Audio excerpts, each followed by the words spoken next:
Welcome in. McElroy and Cubelic in the morning. Glad you're with us. You should be with us. College football never stops, specifically today's college football. When I was putting the show together last night, I was thinking to myself, there's at least 15 different places we could start the show. Number one, we haven't really gone through the SEC championship game, Big Ten championship game, Big 12 championship game, ACC championship game. We haven't given our thoughts on just how those games went, breaking those games down. Nah. There are coaching changes everywhere, assistant coaches on the move, new head coaches that are having press conferences about where they're going to be, their new stops. Heck yeah. Transfer portal news is all over the place. Portal season. It is. Sam Levitt portal. It's not our favorite thing to discuss, but everyone that goes in the portal is better than the guy that you have. So that's a win. Don't forget that. It's fair. There's a lot out there in the portal right now. Ooh. We haven't discussed all that. Coaches getting fired different places. Assistants, they're being forced out, being sent to the street. Bye. And now, I guess we'll start with this, since it's fairly, I believe, massive news. Private equity has entered college football. Oh, you don't say. Ross Dellinger tweeting out yesterday, in a groundbreaking endeavor, the University of Utah Athletics is entering into what could be a $500 million plus $500 million plus. Yes. Either one. All of them. All of them. They all got it. They all say the same thing. Plus $500 million equity partnership with Otro Capital, featuring the creation and shared ownership of a for-profit entity to operate athletics. He goes on to say the first of its kind equity deal includes a fascinating concept.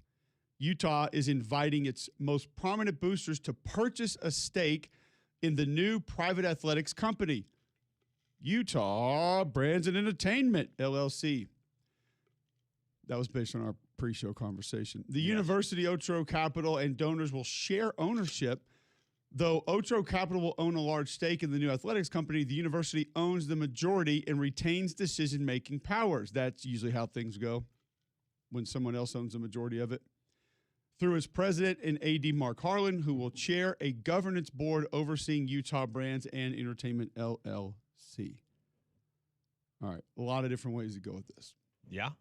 Number one, the first thing that you see, hear, think when you get all of that right there, what comes to your mind first? I'm very familiar with this structure.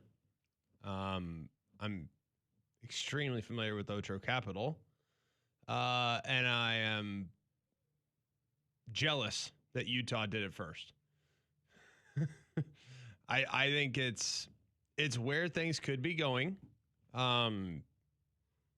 I don't think there was ever going to be an SEC school or a school in this footprint that was going to go do it first. I think there's a lot of schools here that think, hey, we're the sun rises and sets on us. We're good. We don't need it.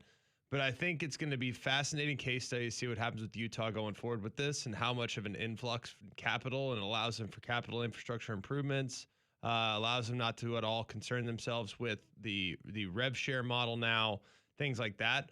But I think this is a unique way of thinking about private equity in college football, where basically the donors own the football program, and they create a very independent pro model that will bring everything in-house, as opposed to delegating some of the responsibilities to something like Learfield. They will all be in-house. You'll recoup all cash, and I think it's a smart way of doing business. Personally, I never like giving away equity in anything, but you didn't give equity away in anything because what was created is brand new. It didn't exist prior to yesterday's agreement that was announced. A third-party entity, Utah Sports and Brands and Entertainment, whatnot, it never existed. It was manufactured out of thin air. This third-party entity, it's not like you're selling the athletic department. No, you're selling a third-party entity that was created as a result of this partnership. So I think it's genius. I've looked at 100,000 different other equity structure deals, private equity structure deals, is the only one that makes sense. And I think Utah is going to be ahead of the curve as a result of this. A couple of things that came to mind for me. Number one, just in general, it doesn't sound fun. What does fun have to do with it? Yeah, fair. I mean, listen, I get it. But from a player's perspective, it makes you think pencil pusher, every I dotted, T crossed, like it's just going to be more business like walking around the facility. Not that it's not a lot of that now anyway, but just kind of one of the first things that came to mind. The second thing was, and I don't know if it ever really works out this way, but at least it's structured that way, how intelligent it is to allow your boosters to donate most likely a large sum of money to be able to be involved in this, yet actually potentially have something in return, which certain people will say, well, the return is winning games. You're right. The return is good players. Mm-hmm. Well, I doubt that any booster has looked at that as an actual return on investment. No. Not even the name on the field, the name on a building, the name on a coordinator's office, the name on a statue, the name on a training room, the name on a waterfall. Yep. I don't feel like they've ever looked at that as a return on investment. This is technically ownership in an entity. Correct. Which most of those guys that have that kind of money to put up for these athletic departments would actually look at it and say, okay, so I'm now fiscally involved in something that is going to be making money. Yeah, so I actually own a part of an entity that was manufactured out of thin air that could, in time, sell for more money than I currently invested in, and I'm helping the program. Well, that's a scary thought moving forward. Wow. Utah Athletics up for sale? No, it's not Utah Athletics.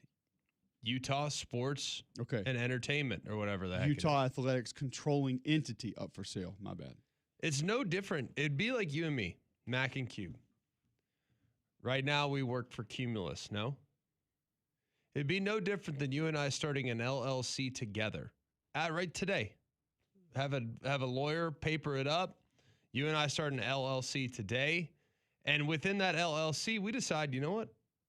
I think I'd like to sell Mac and Cube t-shirts. You know what? I think I'd like to now go and sell. You and I are going to go do a show on the road. You and I are going to agree to that amount independent of what Haney and them decide to sell it on behalf of. Well, now it's up to us. We're in charge. Like we get to choose where we go. And by the way, it doesn't take anything away from the athletic department, aka Cumulus. It purely just asks us, you and I, the quote football program, you and I, to go and do things independent, manufacture revenue independent, while still giving Cumulus all the same benefits that they have of us doing the show together for 3 hours a day. All the same benefits. None of that goes away. But now there's additional revenue stream that's been created as a result of the LLC that you and I created. It's no different. It's just a peel out. And it's honestly, it's the only way to structure it. And the big question is, nobody wanted to be first. I know way too much about this Ocho Capital situation. Way too much. And nobody wants to be first because it's bad optics for a blue blood to make it look as though you need to think differently than what you're thinking now. Because what's been working's always been working. Sure. Why would I change? Well, why would I adjust? I don't want to make the SEC mad. I don't want to make the Big Ten mad. Like, why would I do things differently? Like, things are working for us. It made sense that it was going to be a small G5 program, a smaller school that has not always had ridiculous amounts of revenue that was going to do this first. And it was Utah, which I think is really smart. Now, I think it'll be a test case. Hey, is this something that Penn State could consider? Hey, is this something that Michigan would consider? Could or would. Auburn could. They're very different. Very I different. think they all could. I think they're all going to look into it. But I don't think they would unless they know, being first, what would your reaction be today if Auburn all of a sudden decided to do what Utah did yesterday? I would say it sounds tricky. And there will be an underbelly similar to everything else in college football that we decided not to investigate, or at least have someone realistically try to present to us. And be careful with that is what I would say, which I still, to a certain extent, will say that. And that's what I was going to force you to do, because I know you don't want to, because we've had this conversation before. Because you are our resident Bitcoin expert, you get really excited about these things. This is like me talking offensive line play. You get really, the juices start flowing. But I want you to at least try to look at the other side of it. Oh, I can see what are the potential, and when I say downfalls, I'm not saying that the Utah Athletic Department's going to fold. Correct. Or, have to go bring in create a second company because the first company's failing and they're so far behind. But what are some of the potential negatives here of going this route? The fear of losing control, the fear of not owning all the equity in something, not owning all the upside. Like there is downside to this. No is denying that there's downside to this long term. This is operating under the assumption that, and Otro's sharing the risk here too. This is operating on the assumption that Utah continues to be extremely profitable and they grow financially, and this third party that's created grows financially. That is assuming this success in sports. That's assuming success from a TV deal standpoint. That's assuming Utah isn't wedged out of a Big Ten SEC merger. Like, I mean, these are all like assumptions. None of us really know what's going to happen. But what if the SEC and the Big Ten say, hey, Utah and the rest of the Big 12, hey, ACC, the rest of the ACC, like, you're good. SEC, Big 10, we're going to do our thing. Then that makes this deal go belly up. I mean, there are downside risks to this, but I think it's an interesting structure, and it's the only way private equity can get involved, in my opinion, and it makes sense. To me, a debt structure makes no sense. All right, hey, I need to borrow $200 million so I can build a gym. And then I'm going to get further behind before we actually pay that off. 100%. Yeah. Like, and guess what? It said 10% pref. Like, yeah, I'm good. 8% pref, whatever. All right, cool. Well, I can borrow right now on a money market account at 6.2. Like, what? Why would I do that? But no bank's going to give you $200 million. Like, to me, that's a lot of the structured deals that you're seeing coming across the table right now are just debt structured deals. This one makes sense. I think there is a way you're creating and manufacturing an entity, or creating an entity out of thin air that could become valuable in time down the road, and likely will become valuable in time down the road. More valuable than it is today, because today it's worth zero. So I think it makes sense. I just don't think that anybody. I think the Power Four and the high level schools are going to be a little bit paranoid about relinquishing a little bit of control. And that's the fear. Utah, they might not relinquish any control. But I think everyone's kind of scared of that, right? I think, but who they're getting involved, that's a part of the strategy here. Is if you're going to take your biggest boosters, I mean, let's play this close to home here. Yeah. If you're Auburn and you're putting the same boosters that are involved now as co-owners of a company, and probably putting the biggest ones on that board that we just referenced. Yeah. They figured out ways to stay on boards anyway, as in of the school. So probably they're going to figure out a way to be on that one. If they did gain control, how different would it be? I mean, most of these mega boosters have a lot of control anyway. Yeah, nothing would change. Except now it feels like there would just be more formalities with what you want to happen or how you would want things to happen. Yeah. I think just in general, a lot of us are going to look at this and say, I don't like the corporate structure, because you're wrong. There's a lot of people that don't want college football to be more corporate. I agree. And I'm not even referencing the financial aspect of it. I'm referencing just, I think, the optics of it more than anything. Sure. Like we still want, and I realize that I'm old and yelling at the clouds, and this is wishful thinking. Like, I still want guys like you and I, like, walking to class, like, experiencing. I heard I heard Rick Neuheisel yesterday talking about how he wants kids to experience what he experienced in college as a football player. And he referenced something about getting to know a professor, this and that. And I was just like, it sounds so great. Yeah. It's like, nice. It sounds so cool, but it's literally like watching Star Wars. It's like, man, that lightsaber would be awesome. We're never going to have that, but sure would be cool. You can buy one. Not one that's going to saw through this table. So, how hard can you swing? No, you're 100% and that might right. that might be the answer to what we're about to see in private equity in college football. How hard can you swing? Some of these schools. You're 100% right. And that, I think, is the uncomfortable part of this whole deal, is that, yes, when looking at nobody wants to be first because it's kind of nasty. You know, I'm kind of getting in bed with the private equity group. Like, oh, I don't know how I feel about that. But if it gives you an advantage, in the current format, everyone's looking for an advantage. Why do we build new facilities? Why do we put money into the stadium so that we have beautiful, beautiful suites that sell for a ton of money? So more rich people can go to the game? So we have more money. So we have an advantage. Why did people used to use the bag man back in the day to recruit? So they could have an advantage.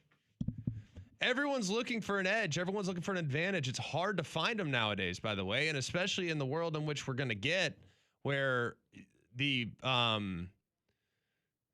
it's going to be very hard to balance the capital infrastructure that you want of a new Coleman Coliseum, for example. Like, you'll never build that. Where are you going to get the money?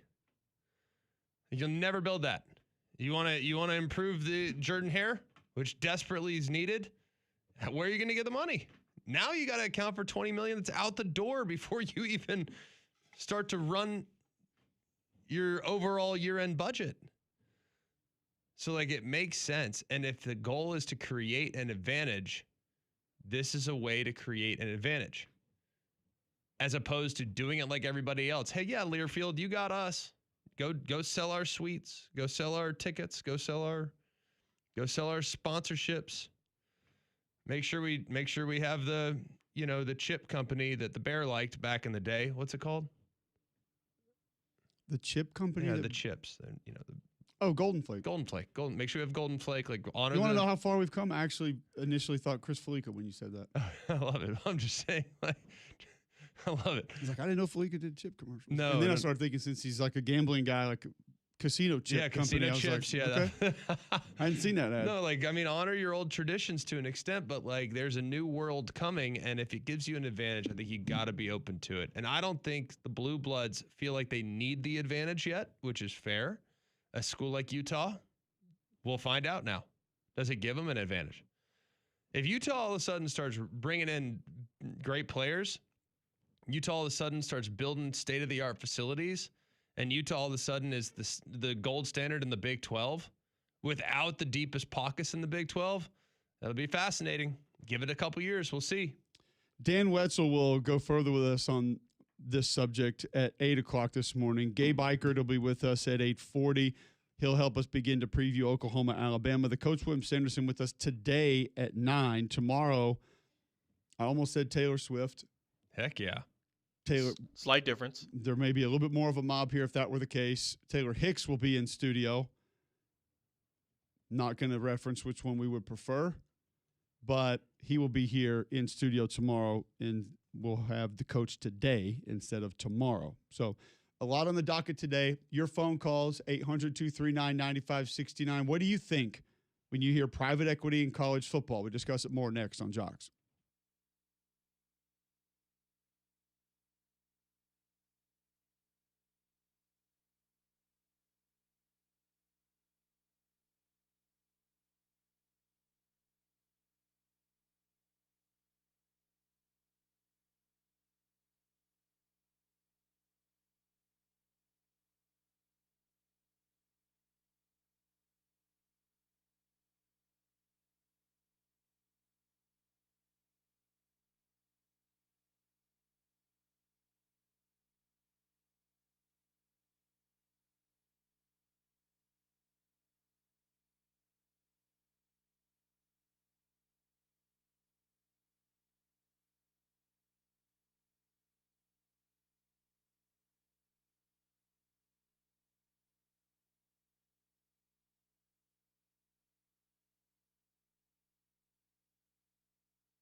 All right, welcome back in. McElroy and Cubelic in the morning. 800-239-9569. Do you want to get on this conversation of private equity in college football? How does it make you feel? Is this going to be the end? Is there going to be more? Some schools won't have a choice. If there is any idea of attempting to keep up, they're going to have to go this way. Yeah. Because imagine when, and maybe they'll never want to, not saying they have to, but imagine when the Texases or the Texas A&Ms or Ohio States say, all right, cool, you're catching up, we're about to walk away. And they bring in something of this magnitude, which would be of probably a much larger extent. Something with a yeah, billion? if they decided to do it. Yeah. And then we get like the first college football retractable roof indoor-outdoor stadium with real grass that's stored underground, so on and so forth. Kids are taking hoverboards to games. Yeah. But I do look at this from the pencil pusher aspect of it, Greg. What does every private equity firm expect? Returns. There you go. And if there are things that maybe, I think, walk-ons, we've talked about our frustration with those going away. I could see a private equity person, which is probably why this will be very important to have some of those people that we referenced a part of this, a heavy part of it. I could see the walk-on as something that a private equity person, a pencil pusher, so to speak, would say, this person has played 0 snaps. And I'm not even talking a salary. I'm talking, why are we feeding this person? Why is this person taking away our medical attention? Why does this person have a seat in our team meeting room when they do not help us win games, which ultimately is what helps drive our revenue? Now, a coach would sit there and be able to counter that 100 different ways. And that's just one example I can come up with now where I could see your average everyday pencil pusher saying, where's my return on this guy? Fair. You'll find no pushback from me on that. But Team chaplain. How many plays has he called? They're ain't getting that. That ain't going anywhere. I think that depends on where we are. I can see the walk-on going somewhere. But guess what? The walk-on's already going somewhere. So what's the point? Like, what's the point? Like if the walk-on is already going away. Let's say this: roster spots. Roster well, spots the are going NFL away. gets away with 53. Well, why can't they play more games than we do? Why can't we why are we paying all these kids? Because there's an endless supply of NFL guys that they can go get, like 44-year-old guys that have been chilling at the beach for the last 5 years. If they need a quarterback, they can just go to the waivers. Hey, Philip, what you doing? I don't know. Been kind of hanging with my 10 kids and grandkid. You want to come play some ball? Oh, shoot.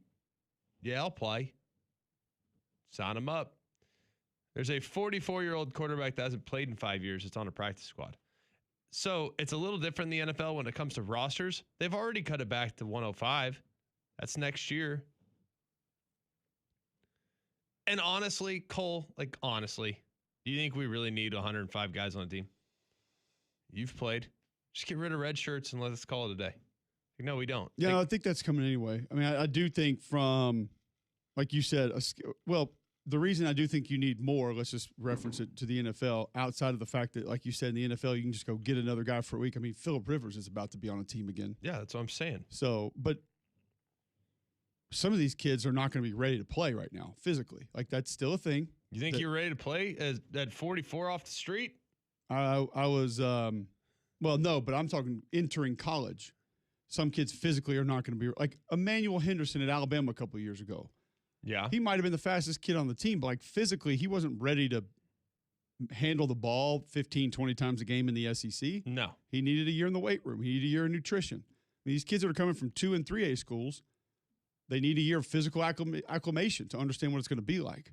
True. And I can see pencil pusher guys saying, no, he either plays now or we get rid of him. He's not helping us. I can see some of the development of player going away, which that is anyway. I mean, it's. But it just said specifically in their release, which I actually fully believe because these guys are money guys. These guys are not in the business of telling you what you can and can't do. They are not in charge of choosing the next head coach. They are not involved whatsoever in roster management. They've already acknowledged that they're not going to have anything to do with that. Yeah. So, and I fully believe that because I think these guys at Otro They know what they don't know. Like they ain't trying to go tell you, hey man, I'll tell you what, this 4-star quarterback's going to help drive jersey sales. They're not worried about that. Like I don't think that's a factor at all. So I think it's totally hands off as it relates to the day to day. I do think from a big picture standpoint, though, it'd be really valuable to consider something like this in the event in which you need to create an edge. If you feel very comfortable with the status quo and you're semi-secure financially, golden, you're good. But if you need an edge, if you are feeling a little concerned about being left behind, I don't blame anyone for going and exploring this option. It's going to be interesting to see where it goes. I want to hear your thoughts on it. 800-239-9569. You can tweet into the show, 205-834-9450. You can text in. You can tweet in at Mac and Cube if you would like to be a part. Does this change your opinion of it? There are a lot of you that have said, I ain't watching anymore based on things that have happened the last 2 to 5 years. Yeah, and we're watching more than ever. About to say the numbers are terrible. I can't believe how many people have stopped watching. Now there are. I will say to an extent, sometimes people view nice as new, and there are some new parts of college football, new teams and new leagues, new ways new leagues are decided, new playoff games that are going to assist with that, but it doesn't look like it's just those that are bringing in those viewers. Don't get caught in the cold. Schedule your system checkup now from a Train Comfort specialist. Train has been recognized 11 consecutive years as America's most trusted HVAC brand, and our exclusive home partners here, comfort partners here at Jocks. Visit train.com to find a comfort specialist near you. So who knows if we'll even see this? Who knows if we will even be able to tell if this is happening? I wonder what the litmus test will be, Greg, on the perception of Utah football / athletics of that's working, that's not working, that's great, that's a problem. If, like you said, there are going to be athletic directors, presidents, people involved, boosters that say, all right, let's see how this goes because we're ready to pull the trigger, but I want to see how that goes. How long does that even take? I don't know. To get an idea of, oh, this is awesome, or wow, that's terrible, stay away from that. I honestly don't know. Yeah, I have no idea. Probably a couple of years. I think it'd take a couple of years to really get a sense. Is there growth coming? And by that point, it might be too late. I mean, it might be too late to copy a structure like this. It might be. I don't know. I think personally, manufacturing value out of something that doesn't currently exist is kind of an interesting way of doing business. Manufacturing additional revenues and creating an equity stake in something that doesn't exist is valuable. And bringing in your top boosters to be a part of it is also really valuable. So I think there's a lot of benefits to it. But there are probably some details, and the devil's in the details. How many times have we said this? Like, I don't know for sure that's going to work. I don't know for sure it's going to be. I don't know with 100% certainty it's going to be a great deal. Like, do you? I mean, no, heck no. No, none of us do. Feel pretty confident it's going to work. I think it's the only way that private equity can work, but I don't know for sure how it's all going to shake out for sure.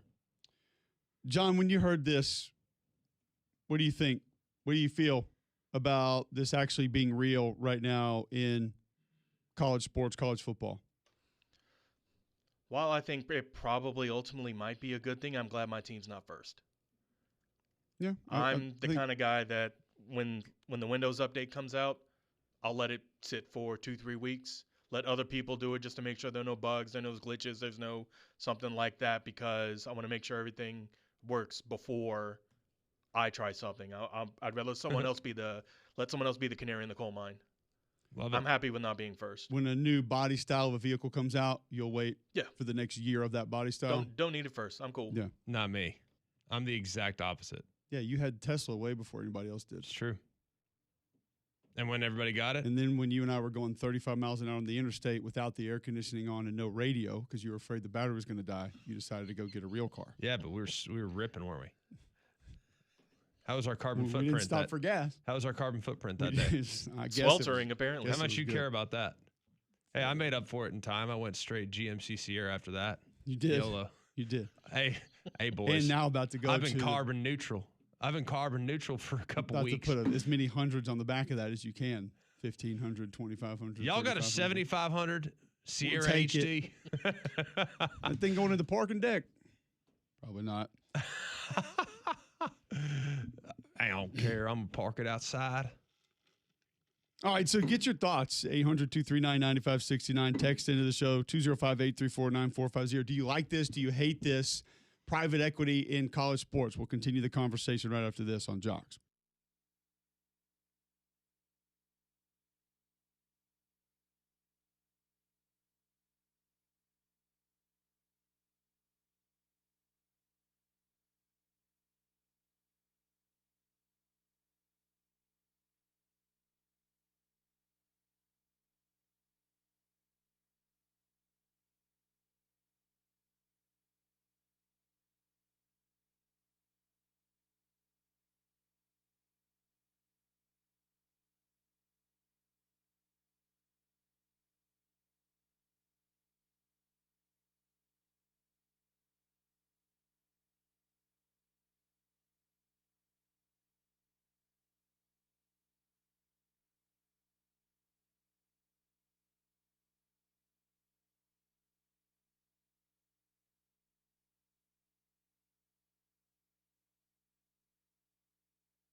All right, welcome back in. McElroy and Cubelic in the morning. Your thoughts on private equity entering college football. We're going to get to Championship Saturday as well. We haven't really broken those games down. 800-239-9569, 800-239-WJOX. You can listen online, jocksfm.com. Go grab the app in your app store, search WJOX. Watch us live on YouTube, search Jocks945. Or just enable the Jock skill by saying, listen to Jocks inside your home. Bill Smith Buick GMC is the GMC Dealer of the Year. By the way, I talked a little while ago about getting a new vehicle. Now might be the time to go up and get a GMC Sierra 2500 at Bill Smith Buick GMC. You can go and get one right now for $85,530, which is expensive for sure, but a whole heck of a lot cheaper than if you got it somewhere else and you'd be paying around $97,500. They can take $12,000 off that vehicle That's the Denali Ultimate 2500. It's the nicest vehicle on the road. These things are absolutely pristine. And I'm telling you guys, they're just so nice. They're so great. And the experience you have at Bill Smith is next level good. So go and take the short drive up to Coleman, I-65, exit 310, Highway 31. You can also shop online, have it delivered right to your driveway at BillSmithBuickGMC.com. All right, let's go to the phone. Taking about them hotlines open. Larry wants to talk private equity. Welcome into the show, Larry. Hey, guys. I always listen to your show every day and enjoy your feedback. But my question to both of y'all is strictly this. With private equity becoming a factor in the future, what's the difference in that, and so to speak, I guess, lack of a better word, with respect to boosters? I mean, everybody knows that Greg's an Ivory Club member. We know that. Everybody should know that. What is that? Being facetious, guys. Ivory Club members are the big members involved with the university that spend a substantial amount of actually invest a lot of numbers into the university, so to speak, because I've got a friend that is one that's got skybox and he get basketball seats and things of that nature. But Gotcha. My point is, with respect to the equity fund and ventures that are obviously coming in the future, would you not think there would be direct limitations or stipulations on, not just the fact of the return on the investment for the university, but are they going to get certain benefits, so to speak, that boosters would get? Or I don't know. I'm just throwing those questions out there, guys. Well, I think so. If their goal is to raise, in this case, talking about Utah specifically, if their goal is to raise $500 million, and that's currently what they're raising for the Utah Sports and Entertainment, or whatever the heck they're calling the LLC or whatnot, the third party entity. Then I would imagine that whatever money you spend as a booster into that, you would own that percentage of the entity. I mean, I think so. I'm guessing it's worth 5, maybe it's worth more. My first thought to that, though, Greg, is the people who are going to be a part of this, they're already getting benefits from giving a lot of money. Mm-hmm. Now it's just a little bit more official. But you get no upside for giving the money right now outside of just the goodness in your heart. How much of this goes to some of the tax benefits? Because remember, we what was it, like 5 years ago, 6 years ago, all of a sudden these donations to athletic departments, you couldn't write them off. So everybody at that time, everybody's like, well, nobody's going to give you money anymore. Yeah. Could this help offset that in a big way? No, because I think it'd be K1. You'd be K1 in this situation because you're an investor, as opposed to, oh, here's my write-off. I wrote this and it's a write-off. 100% of it's a write-off, or 80% of it's a write-off, whatever it ends up working out to be. So no, I think it'd be K1. It'd be a different structure from a tax standpoint. And then obviously on the back end, you'd get 1099.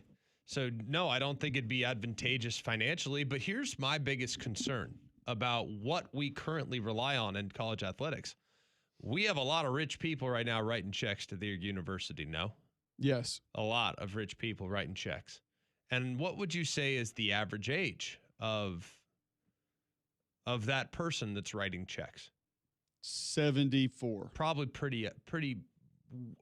probably up there. It's up there. In most cases, right?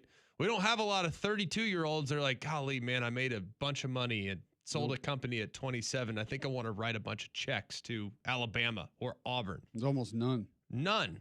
And granted, let's not get it twisted. There's not a lot of people in their early 30s who are starting out professionally that are just capable of writing a check to the university. They're still trying to get their life in order. They're trying to get to a point in which they're financially secure. They have financial freedom. I get it. So it's a different world in some cases. But answer me this. That 74-year-old son and or daughter, let's say he's got 3 kids. How old are they, you think? 35. What is the average net worth? What do you think the net worth is of said 70-year-old that is writing a check to the university? Between 300 million and $1 billion. That's a lot more than I was going to say, but if you think all your 70-year-old boosters are about 300, well, I was thinking top of the food chain booster at most big college football programs. Okay, well that's top. I don't think there's very many of those. If you want me to be completely honest, yeah, I'd say 2 to 4 per Power 4 school on average. 2 to 4 per power school. Remove that group because they're still going to be charitable regardless. I want to talk about the guy that's 74 They're years old. leaving it in their wheel. I want to talk about the guy that's 74 years old who has 3 kids and has a net worth of about 10 million, which, guess what? Pretty dang sporty.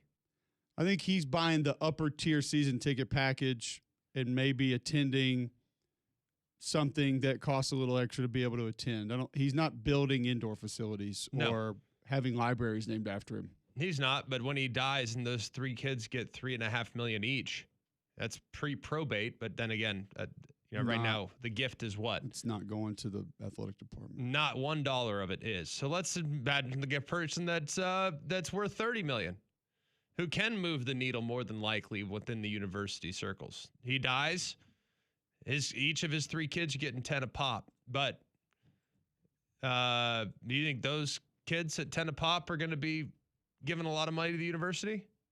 Hey, this is what Dad would want us to do. No. Now, $1. That's my biggest fear. I think I've shared this with you before. Greg Byrne told me this years ago. I was at an Alabama basketball game, and he and I had a conversation at halftime for a while, and he said, my biggest fear right now is the next wave of should-be donors boosters. I think that group of people is probably your age right now. He said they don't care as much. Mm-mm. He said, and it's not even as much of what you're saying as the expendable income's not there. He said it might not be, or it's more spread out. Mm-hmm. He said it's that they don't care as much. Now, they may root as hard or attend as many things or have as much gear or yell as loud at games, but fiscally they don't care as much. No. And I think a lot of that is that age group people has a lot more things to care about. I mean, think about being wealthy now as opposed to being wealthy 70 years ago. The cool things you can do. Like, not a lot of folks were flying private 70 years ago. How many islands could you visit 70 years ago? How many casinos did Vegas have 70 years ago compared to now? Like, you probably had your pick between what, like 6 or 7? I mean, the Flamingo I wasn't did not that nice. need to just do that, by the way. Apparently, In-N-Out doesn't even have that on their ticket anymore that you can order. They go from 66 to 68 when you order, which is smart. Based on some of the videos I saw of when that ticket did go through, I'd get rid of it too. Unless it was bringing that many people in every day. That's the dumbest thing I've ever heard. It's so dumb. I love it. It's dumb that it even enters my brain when I say it. I know, but we have kids. It's not our fault. We're just good parents. But yeah, that's where the athletic departments are terrified of that. And that's a real thing. That's a real thing. And that's a concern. Because guess what? We also are growing up in the society of Instagram. And we are growing up in the society of look how cool my life is. Like, people are spending money on things that make them look more successful. We live in a very materialistic society, far more materialistic than the society that our 74-year-old grandparents lived in. It's not even close. They didn't have any options of material things compared to what we do now. No. Like, it's our materialistic society of bling and flash and let's fly to Turks and Caicos so I can take a picture on the beach. It's different now. We spend money in different places. The reward is different. Like, our parents grew up, man, it's just nice to give to the church. Man, Alabama football brings me great joy. I can't wait to write a check to help them any way I possibly can. I get great fulfillment out of going and writing a check for fill-in-the-blank charity. In my case, Empower Ministries. Like, I get great joy by writing a check to that group. Well, think about how many more charities there are now. There's a million more charities 50 years ago. You get and honestly, the money-hungry nature of academia has made a lot of people mad. A lot of people think that these schools, there's predatory loans, and I think that people's relationship with their university is different now. Because there's this whole world that has kind of exposed the underbelly of academia. So you're a lot less likely to maybe give money to something that's making billions upon billions of dollars and gets special tax benefits and gets aid from the state. Like I think that there's some of that too. I guess we don't live in this naive world anymore where it's like, oh man, I just really want to help my school. Like, and I donate, by the way, to the school. So like I want to because it brings me joy. But I don't know if it will my son. I really don't. Do you think it will for Locke? Think he's going to write a check to Auburn? If it's already changed this much in one generation, imagine what's going to change in two. Yeah. I don't know, man. Interesting times that we're seeing here in college football. Interesting times that we're seeing in college sports. I don't think there's any doubt about that. Before we go to break, tell our listeners about Canty. Well, Canty can fix it. Cantey, canfixit.com. And we know that there's a lot of things that can contribute to issues with your foundation here in Alabama. You got soil, you got shifting, uneven ground, moisture, weather, lots, even the age of your home. So if you're noticing gaps between the crown molding, if you notice gaps in the baseboards or around windows and doors, if you notice uneven or sagging floors, and it kind of feels like the house might be sloping away from you, Canty Foundation Specialist is offering free inspections and estimates so homeowners know exactly what's going on under their house, and their work is backed by lifetime transferable warranties. Call them today at 205-509-3991 or go online to Canty, Cantey, can fix it. That's Canty, canfixit.com.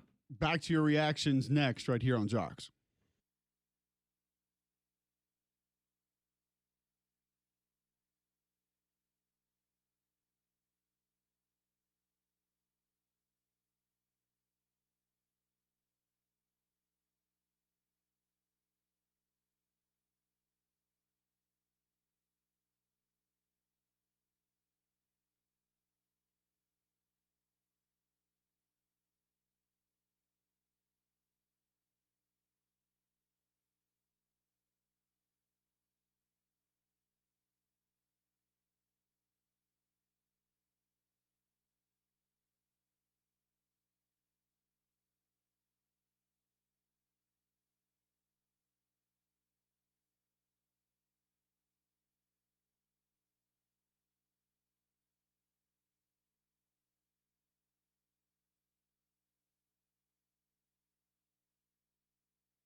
All right, welcome back in. McElroy and Cubelic in the morning. Did not expect this part of the conversation. I mentioned before we started the show, there were so many things at the beginning of the show that we could discuss today, talk about, because we just hadn't hit a lot of them inside college football. The news the last 4 days has just been nonstop. Private equity entering college football now officially really has dominated the majority of our conversation this morning and potentially where it could go. JT is in Hoover, would like to discuss that topic. You're on the Higginbotham Hotline. JT, welcome in. Hey, morning, guys. Great show, as always. Love this kind of stuff. This is an interesting topic. So based on the conversation we just had with, generational giving, going to be dropping off, and that makes a lot of sense. Whether people want to hear it or not, it's starting to sound like private equity is going to be the only option if we're going to maintain the same monetary clip that we're seeing in football. And if that's the case, what does that conversation really look like? Hey, we don't have a choice anymore. If we're going to keep this up, the money's got to come from somewhere, not just households. And what do you guys think about that? Well, I think part of that's fair, but and to counter myself on some of the points that I made, following up the conversation I had with Greg Byrne, well, you could also say, are there more billionaires? Are there more millionaires? I heard there was a stupid number I heard the other day that 10% of the planet are millionaires now. Like 1 in every 10 people walking around is a millionaire. Heck yeah. And think about, we're talking about 70 years ago. Think about 10 years ago, 20 years ago. We literally had a show, Who Wants to Be a Millionaire, because that was that far away from everyone on earth. So now you wouldn't even show up to try to play. It ain't worth my time. 48 minutes of content to win $1 million? Nah, son, I'm good. I gotta call my mom to get $1 million bucks. I'll become a creator. I'll become an influencer. Those are called Dallas millionaires or whatever it's called. People that think they're millionaires walking around. What do they call those? $100,000 millionaires. There you go. Yeah. Yeah. I was thinking Fort Worth fortunes. Same thing. Same thing. But that's a good point. But when we talk about how many people are no longer willing to give the way they used to be, yeah, without the tax incentives, because now we get into a whole legal thing. 100%. How many people are going to be like, yeah, I mean, I've got the money, but yeah, I don't know that I want to do that, when you could just go private equity in these corporations who are getting the kickbacks, the tax breaks, the revenue, the marketing. I mean, it just logically, it kind of sounds like you guys have made a lot of good points, and private equity is going to be the only real solution in 10 or 15 years. I don't think it's the only real solution. That's one solution for sure. But I'll ask everybody the question as well. Why do you think Alabama, I'm just using my school as an example because I'm the most familiar with its situation. Why do you think Alabama is in the situation that it's in right now as far as the improvement of the educational standard to get in, improving tenfold? Why do you think the out-of-state applications are up ridiculous amount? Why do you think this undergraduate enrollment's over 40,000 now when it was 26,000 when I was in school? Why do you think that is? It's not because they have beautiful campus. That plays a role. The football program. So how do I think the football program and the athletic department will continue to exist at a remarkably high level? Eventually, the university will fund it because that is the biggest recruiting tool you have is a high-level athletic department. Some great points there. We have more coming in after this.